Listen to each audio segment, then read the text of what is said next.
Farming-based RPGs are a genre that has a pretty solid following, and is also a genre that I enjoy quite a bit as well. Games like Harvest Moon, Stardew Valley, Rune Factory, and many others are games that either center around farming or have it as a significant element to the game. Most of these games tend toward bright colors and a more cheery or chill atmosphere, even if they may sometimes engage with more serious themes. The game I'm looking at here doesn't really follow that same model. A wholesome game about farming is a more bleak and dark affair, at least kind of. It's a strange mix of wholesome and dark that makes for an interesting experience. It's not a particularly deep affair as it is a free-to-play game, but let's look at it a bit more closely, shall we? A wholesome game about farming is a mix of a farming simulator, tower defense, and RPG developed by Kyle Huart in 2022. It is available on PC via Steam and is a free-to-play title. Being a free-to-play title like this means that there is no ESRB rating, but I would place it in the E10 to T range. I would lean more towards the E10 as the game isn't really very graphic or anything like that, but it does have a bit of a dark side to it.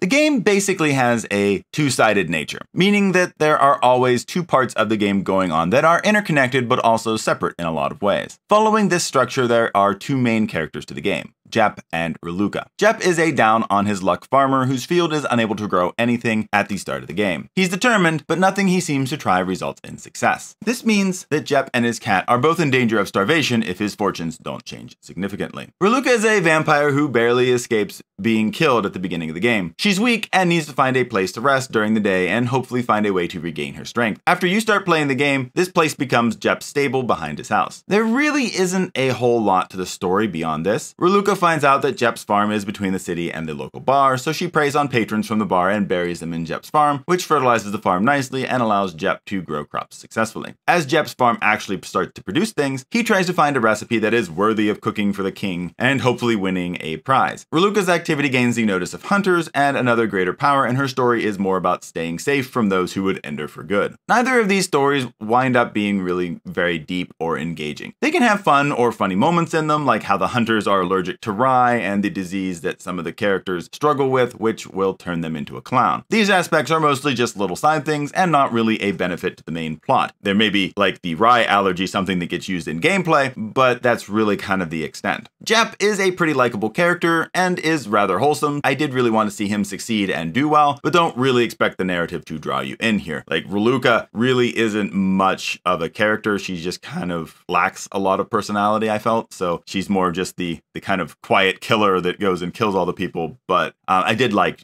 Jep, but even then, there isn't a lot to his character either.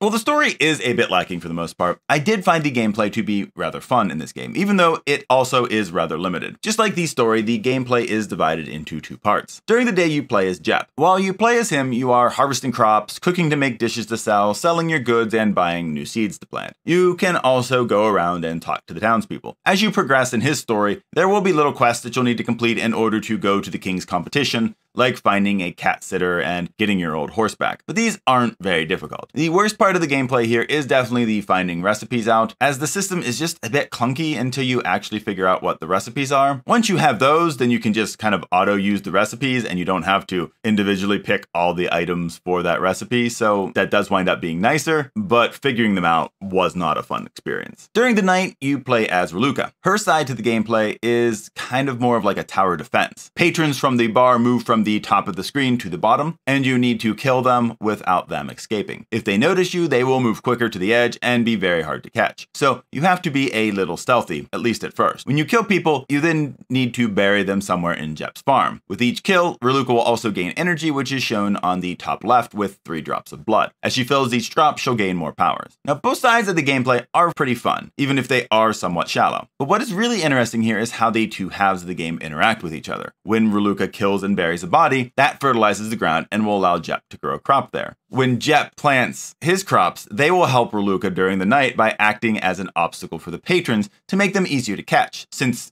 whole crops grow in like a few hours in this world. The 2 crops you can plant are cabbage and pumpkins. Cabbage will cause people to slip and fall, making it easy for you to catch them. Pumpkins serve as barriers for people and will cause them to change directions when they run into one. Reluca will also suffer from these restrictions until she gains power by taking people out, so you'll have to plan accordingly. If you don't plant anything, then rye will grow there. Rye will cause hunters who come later in the game to stop a bit and sneeze, since again, they are allergic to the rye. So this gives you the chance to take them out while they're suffering from allergies, which is quite the way to go. While this gameplay loop winds up being a lot of fun, it isn't super deep. As I said, you can only plant 2 types of crops, there are only 6 recipes for Jep to learn to cook, and there are only really 4 types of enemies that you need to catch at night. And of those, 2 of the 4 are very similar. I think the only difference between them is that they turn in different directions when they run into an obstacle, like a pumpkin. The lack of depth results in a game that's pretty short and doesn't really have a lot of variety to it. I was able to get everything done in a little under 2.5 hours. But the only hard part of the game is a night that you have to survive with Raluca in very tight quarters with a lot of enemies that can kill her. This part just felt a little bit out of place, to be honest. It was a pretty big difficulty spike and could be a little frustrating, which was very different from the feel of the rest of the game. Most of the game is pretty chill, really, with the exception of that part. I was able to beat it, but it took a number of tries and did wind up getting a little frustrating by the end of it. Overall, I found the game fun, but very limited. At the same time, this is a free-to-play game from an indie dev, so that's pretty much what I would expect from a game like this. It's not going to be a masterpiece of gaming, but it is a free-to-play game that was a good amount of fun for a few hours.